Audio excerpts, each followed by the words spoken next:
சென்னையில் 50 ரூபாய் நோட்டுகள் சாலையில் சிதறி கிடப்பதாக சொல்லி பில்டிங் கான்ட்ராக்டரிடமிருந்து 1 லட்சம் ரூபாயை மர்ம நபர்கள் திருடி சென்றிருக்கிறார்கள். சிசிடிவி காட்சிகள் வெளியாகி இருக்கிறது. கொள்ளை கும்பல் சிக்குமா?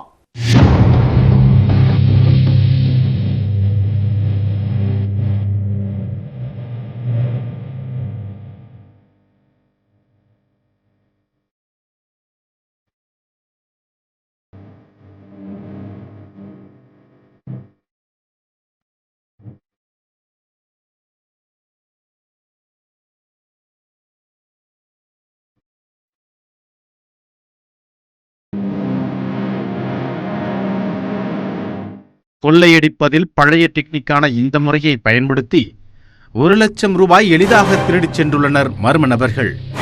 நூதன கொள்ளையை அரங்கேற்றியவர்கள் யார்? திருநின்றவூர் அம்பிகாபுரம் பகுதியைச் சேர்ந்தவர் 46 வயதான தியாகராஜன். இவர் ஒப்பந்த அடிப்படையில் கட்டிட தொழிலாளர்களை வேலைக்கு அனுப்பும் தொழிலை செய்து வருகிறார். வெள்ளிக்கிழமை மதியம் திருநின்றவூர் தனியார் வங்கியிலிருந்து 1 லட்சம் ரூபாய் பணத்தை எடுத்துக்கொண்டு தனது இருசக்கர வாகனத்தில் கிளம்பியுள்ளார். வாகனத்தின் முன்பக்கம் டேங்க் கவரில் பணத்தை வைத்துக் கொண்டு வீட்டுக்கு சென்று கொண்டிருந்தார். அப்போது அவர் பின்னால் இருசக்கர வாகனத்தில் தொடர்ந்து வந்த இருவர் சாலையில் 50 ரூபாய் நோட்டுகள் சிதறி கிடப்பதாக கூறியுள்ளனர்.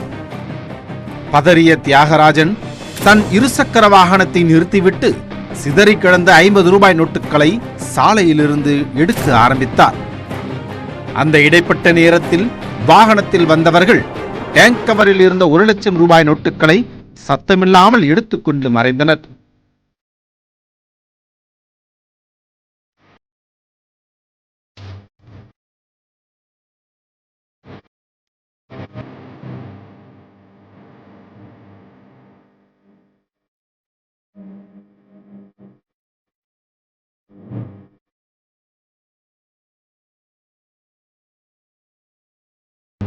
பணம் கொள்ளை போனது தெரியாமல் வாகனத்தை எடுத்துக்கொண்டு வீட்டுக்கு சென்ற தியாகராஜன் வீட்டில் சென்று பார்த்தபோதுதான் பணம் கொள்ளையடிக்கப்பட்டதை உணர்ந்தார். இந்த நூதன கொள்ளை குறித்து திருநின்றவூர் காவல் நிலையத்தில் தியாகராஜன் புகார் அளித்தார். அதன் பேரில் வழக்கு பதிவு செய்த போலீசார் அந்த பகுதியில் பதிவான சிசிடிவி காட்சிகளை பெற்று குற்றவாளிகளை தேடி வருகின்றனர்.